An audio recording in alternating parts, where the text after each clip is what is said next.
Big Boss Malayalam 7-ന്റെ first nomination process അങ്ങനെ കഴിഞ്ഞിരിക്കുകയാണ്.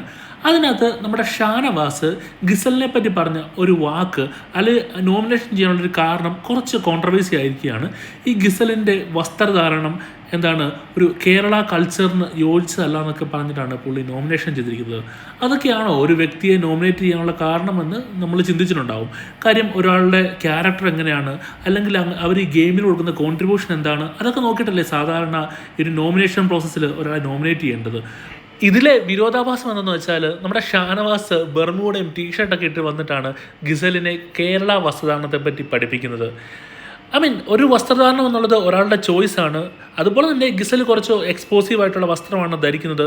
നമ്മുടെ കേരളത്തിലെ ഓഡിയൻസിന് അത് എത്ര കണ്ട് അക്സെപ്റ്റ് ചെയ്യാൻ പറ്റുമെന്നുള്ളതൊക്കെ സംശയമുള്ള കാര്യമാണ്.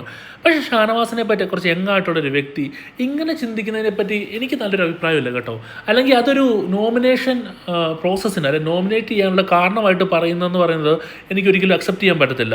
അവരുടെ ഗെയിം എന്താണ്, അവരുടെ ക്യാരക്ടർ എന്താണ്, അതൊക്കെ വെച്ചിട്ട് വേണേൽ നമുക്ക് നോമിനേറ്റ് ചെയ്യാൻ സാധിക്കും. അല്ലാണ്ട് അവർ ധരിച്ചിരിക്കുന്ന വസ്ത്രം കാരണം ഒരാളെ നോമിനേറ്റ് ചെയ്യുന്നത് എനിക്ക് തോന്നുന്നു വസ്ത്ര സ്വാതന്ത്ര്യത്തിന് തന്നെ അതിന് തന്നെ എഗൻസ്റ്റ് ആയിട്ടൊരു കാര്യമാണെന്ന് തോന്നുന്നു. നമ്മളെല്ലാം പറഞ്ഞു പ്രായമായ ആൾക്കാർ ഈ സീസണിൽ വളരെ കുറവാണെന്ന് പറഞ്ഞു. പക്ഷേ ഇതുപോലെ മനസ്സുകൊണ്ട് പ്രായമായ ഒത്തിരി കണ്ടസ്റ്റൻ്റ് ഒക്കെ ഉണ്ടെന്നാണ് എനിക്ക് തോന്നുന്നത്.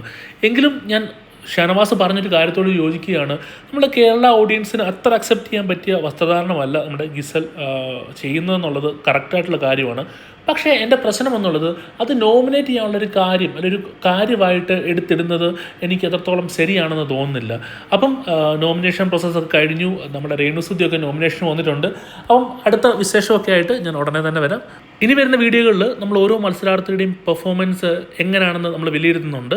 അത് അവരുടെ വസ്ത്രത്തെ ഉദ്ദേശിച്ചല്ല, അവരുടെ പ്യുവറായിട്ട് അവരുടെ ഗെയിം എങ്ങനെയാണെന്ന് നോക്കിയുള്ള വിലയിരുത്തലാവും.